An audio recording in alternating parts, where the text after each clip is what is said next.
This is the 8-9 Combo Podcast with Brett McKay and Harry Jones. This is the 8-9 Combo. I'm Brett McKay. This is Harry Jones in Cape Town, and this is the Games of the Week. Hello, mate. How you doing? How's it, man? I'm back in my power structures everywhere I walk. I've done 17 bad things.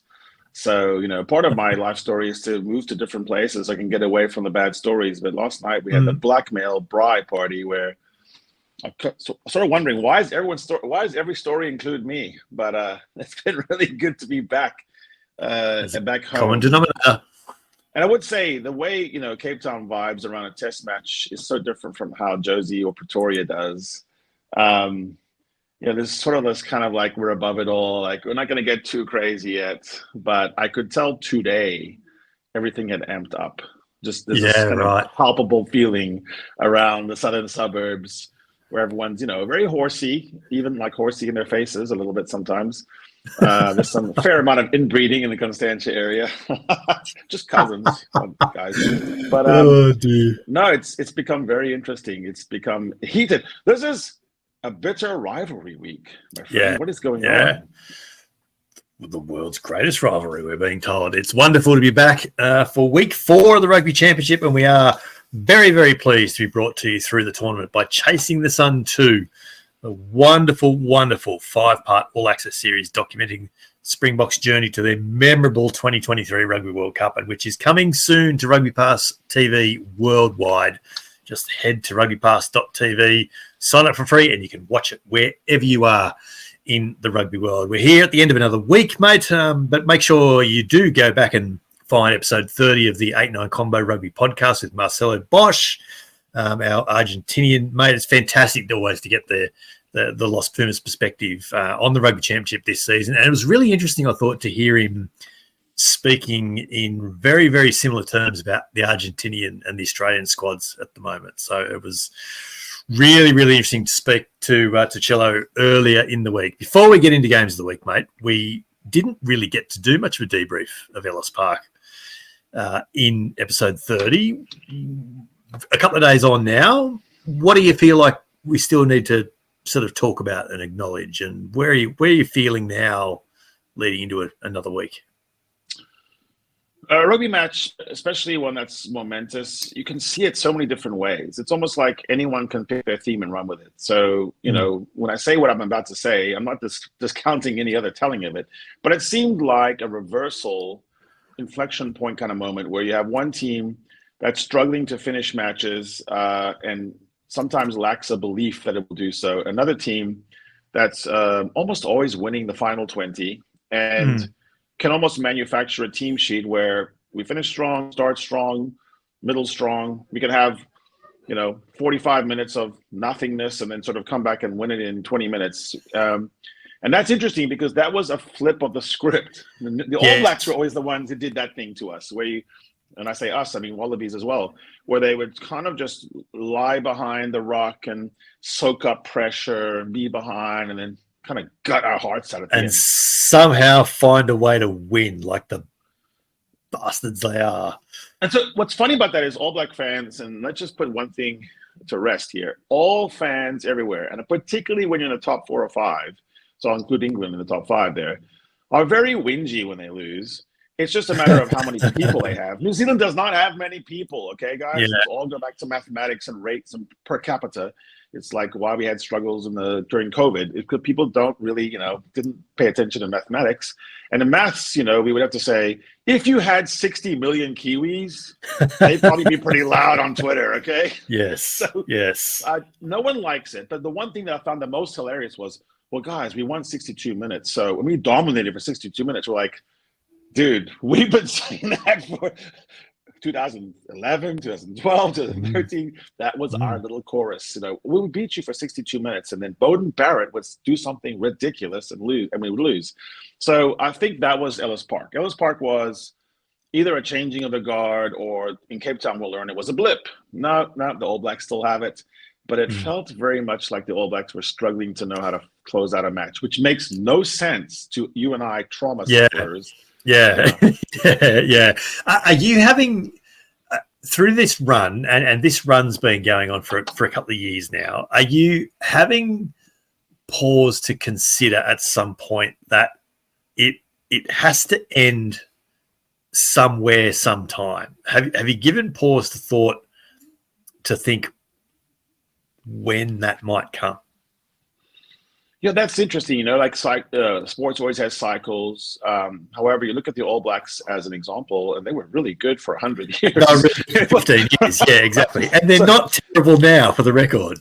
I don't think rugby is an easy to catch up sport. So I don't think that we're going to have 12 competitive teams for a title or number one ranking. I think we're still in the 4 to 5. Yeah. Sometimes 6, and then in any given year, you can almost go before and say it'll be one of these 2 or 3 teams. I think South Africa has a couple of things going for it. One, even though there's 65 million people, it was really only a sport for 5 million, then 6, and then 8, and then 10 for a long, long time.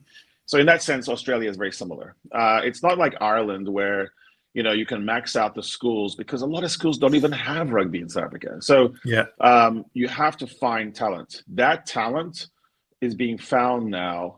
When you win, people idolize you. When you have Sia Kolisi, Justin Colby, Kanan Moody, Lucanio they are touching different communities. Yeah. So there is a good shot that the talent pathway is still open for a good 10, 15 years. That being said, coaches come and go, and you and I know that coaching can really matter. Hello, Eddie Jones. So I think you have to prepare yourself for what if post Rossi you have maybe a political appointment or someone who's shoot in there who's not ready, and then you have some sort of tragedy. But for now, it looks like to me that South Africa is preparing to win different ways now. Yeah, and it doesn't look that great when we run from 22, but I think that could be a style that Tony Brown can work on. There's definitely a different look and feel about the Springboks of 2024 to the Springboks of October 2023. There just is. That's why it's funny to talk about Ellis Park and say all that, and then now we look at the team sheet for this week, and here we have Andre Pollard back in starting. Yes. So let's then get into it. And you're right. Teams are out for the Boks and for the All Blacks as well. Argentina and Australia will name their team late Thursday in South America. It'll be early hours of Friday morning, Australia and New Zealand time. Oh, no, thanks. I'm good. No, thank you for bringing that up. I don't even know what we've just seen. But yeah, a number of changes for the Boks. Peter Steph-Totoy is back to the side of the scrum. Even Etzebeth back in the starting side. Kanan Moody back on the right wing. Billy LaRue back at fullback. A bit of an overhaul of the bench. Quagga Smith is not playing lock off the bench, but he's wearing number 19 apparently. And then of course Sasha Feinberg, Mngomezulu to the bench for the All Blacks. I think the big ticket items are TJ Perinara and Beauden Barrett being dropped to the bench, which saw a headline with Scott Robertson, the All Blacks coach, saying it was difficult but necessary in order to try and catch the Boks off guard this week in Cape Town. If you say you're trying to catch a team off guard and you're saying it 2 days before the game, can that still happen? Yeah. It's interesting. There's been a lot of useless semantics and blowhardery in this series so far. Like, the New Zealanders pretending to be surprised by Eben Etzebeth being on the bench when everyone knew that was a distinct possibility. And also, he's played 22 consecutive tests against you. So what else do you need to know about the guy? What's the scouting book say about Eben Etzebeth? Yeah. Beauden Barrett from the bench is really normal. That is nightmares, actually. I coined him as Beauden Bok beating Bastard Barrett, B, and he is the bomb squad this week, along with Anton Brown. And what do you call you? One-man bomb squad. Yeah. Beauden Barrett, to me, always seemed like better from the bench. He just did. He seemed like a guy who keep up. Against England, you saw that kind of echo of that. I think there's heaps, oodles of pressure on Damian McKenzie. I think Damian McKenzie now is just fully locked and loaded with a Will Jordan being his second playmaker, not necessarily, the guy you think of. Jordy Barrett Still limited at 12, I think, and Rico Ioane not necessarily a playmaking 13. That's just all Damien. Hey, Damien, drive the ship. Yes. Yeah. And so we've talked about this in the last month or so, and we have pondered whether Mackenzie and Bowden Barrett, 10-15, whether they're actually playing against each other. So is this now Razor saying, all right, Damien, here you go. Here's the keys.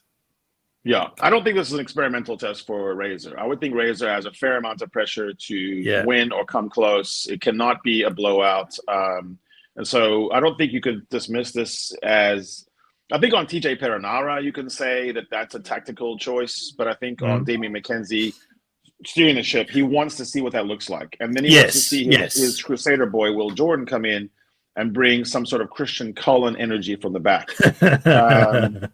I do think on the other side, so both teams are doing matchup games here. Rassi, for the second time in 3 years, delayed his naming of his team until after the All Blacks. And then what you saw was a matchup. So now you have a 5-3 bench for the Boks, and you have Andre Pollard starting with Williams. Unheard of. A 5-3 bench, that'll never catch on. So there's one, so I can see this working both ways. And one thing is you fight the lost war. So All Blacks have been trapped in trying to defeat the bomb squad, and then there's no bomb squad. It's like, whoops, there it is. And then Sasha's the only part of the bomb squad, and it's not a forward coming on. You also still, to me, have a problem with matching Kwagga, even if he's on part of a 5-3 benches. Who is the counter? Who is the antidote to Kwagga? It's still interesting there that there's still two back rowers. In a 5-3 split, he's not actually putting a second rower there. He's got two back rowers on the bench. Elric Lowe can play lock. And Peter Steph obviously can go forward too. This is a Peter Steph to Toy move where I think what happens is Peter Steph goes to 4 lock. I think Ruan Nortje has to play the hole, or then Lowe comes in for him. And then, it looks like to me it's a speed. It's a speed team, except with Pollard starting, which spells kicking, and then Billy is coming in now as the playmaker. Yes. Yeah. So let's talk about that. Pollard over Feinberg and Gomzulu. Is this Rassi going, all right, we've got here by playing a bit, but this week, you know what? We just can't lose. So we just need to kick everything. And so, all right, Andre, you're in, mate. I think this, I look at this team, and what I immediately thought was, are we going to F them up quickly? And then we want Sasha to come on and get the kind of the win. Or if we're behind, then play better catch up. Jaden Hendricks as well is named as well. So you have actually interesting. You have a very, very quick 9 to start, and then you have more of a kicking 9 to finish. Yeah, like the Conor Murray situation with Ireland. Yeah. And so I'll come back to TJ Perenara. So what? Looking at those two teams, what it feels like to me is that we get a scoreline of 25-21. New Zealand score 3 tries to 1, and the Boks kick. Pollard kicks 6 from 6 penalties, and Villiers puts on 1 try, and that's how they'll win it. It does feel like a must-win. It feels like So obviously, if South Africa wins, you win the Freedom Cup back. We probably finish the tournament out in all but name.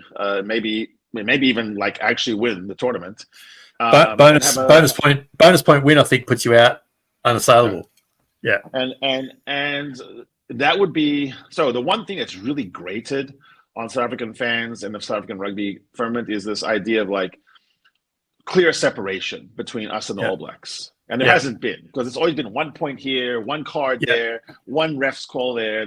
This seems like one where let's build an actual lead so that we go into the second half ahead and then finish it off. I think for the All Blacks, it's sort of similar.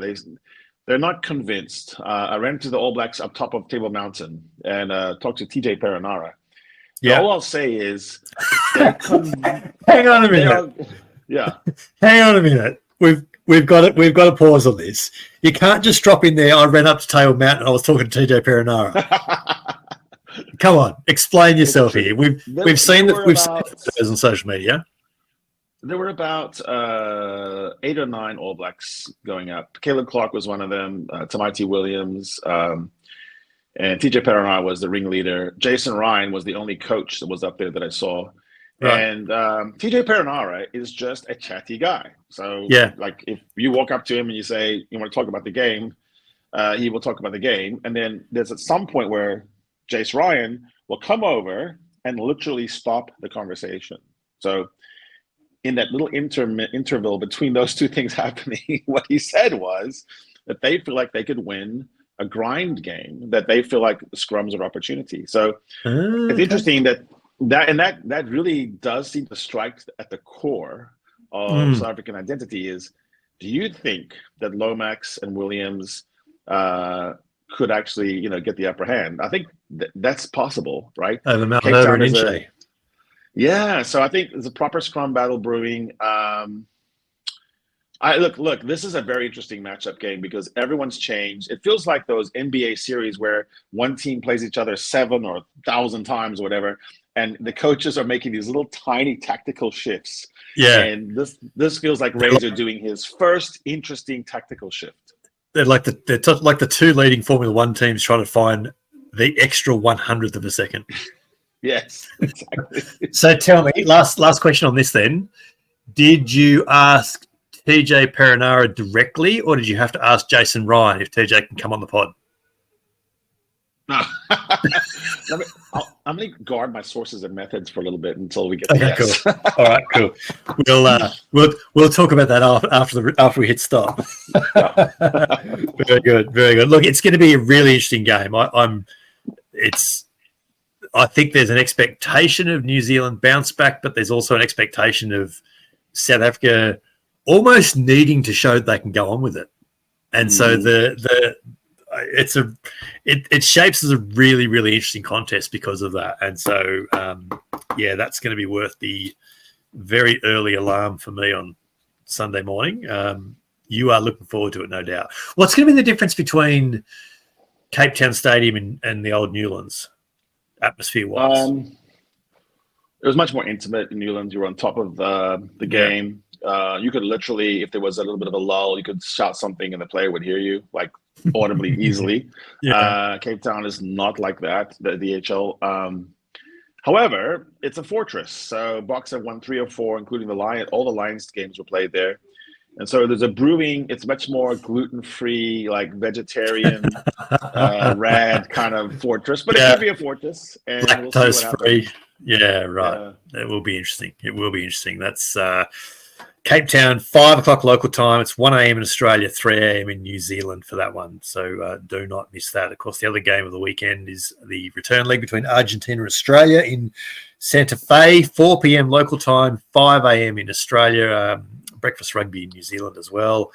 And as I say before, we haven't seen teams for that. We won't for another good few hours yet. But seems like the Wallabies will definitely be without Noah Lolosio and Tom Wright. And I think I've seen Lukan Salakai-Loto might be missing as well. And that's 3 fairly important cogs in the current Joe Schmidt wheel, I would suggest, will be missing. So it's going to be a very different looking Wallabies team. I feel like the win was built around tight 5 superiority. So that's a worry, what you just said to me. And also, I've always thought that this return fixture would be very difficult for the Wallabies. And not because the Pumas have held back or anything. That you just look at the 3 or 4 years in a row, on the return fixture against the Wallabies, they've been very always good. Harder. Yeah.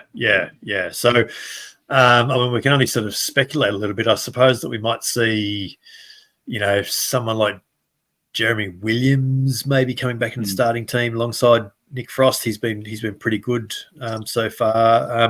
Tom Wright and Rob Valentini. I'm going to need you to turn your camera back on if you're still there with me. Tom Wright and Rob Valentini are the only 2 Wallabies to have started every game this year. There's a number of other players, including Lolosio and Andrew Kellaway, have played all 6, but Kellaway and Lolosio come off the bench for other games. So Wright and Valentini were the only ones to have started, and now it looks like Wright misses that. Seems like Kellaway probably slips to fullback. Max Jorgensen starts on the right wing, and that sort of feels like it was going to happen at some point anyway. So we might as well see what the kid can do, I suppose. Kellaway at the back will be nice and safe. I still think it'll come down to gain line. You wrote a good No article doubt. about the heavy No doubt. carrying, but quality of Rob Valentini. But if you add Rob Valentini and our friend Harry Wilson together, those two, that's a lot of carrying going on. It is. Yeah. The degree to which they can do that, find the right holes, find these different channels that they're moving on and tip well. I feel like the Wallabies have a shout because, as Marcelo, our good friend Cello, was talking about, there is a lack of patience sometimes in Argentina's team. So if they can kind of just keep the ball away from Argentina in whatever way they can find to do that, there could be something here. Yeah. Now, Cello mentioned to us earlier in the week that Thomas Kubeli was going to come back into the Argentinian squad, but that's not going to happen from what I understand now. It sounds like he might have picked up a bit of a knock or a niggle in that club game he played on the weekend. So Thomas Kubeli won't be playing, so there'll be a bit of a shuffle there around the halves. Expecting many differences. I feel like every time Argentina names a team, they sort of, I think they put 10 forwards into a pot and they just pick 8 out. And they go, all right, that's the starting pack this week. That's very well put. I have had the same thought myself. I don't know what to expect in terms of Argentinian pack, because this could be the week that Pablo Matera goes back to 6. This could be the week that Guido Petty starts. I don't know. It almost feels like at an amateur rugby club, you just platoon people and you just kind of have, it's your turn. Hey, this weekend you're starting. It doesn't seem like there's actual like a designated play 8 this week. All right.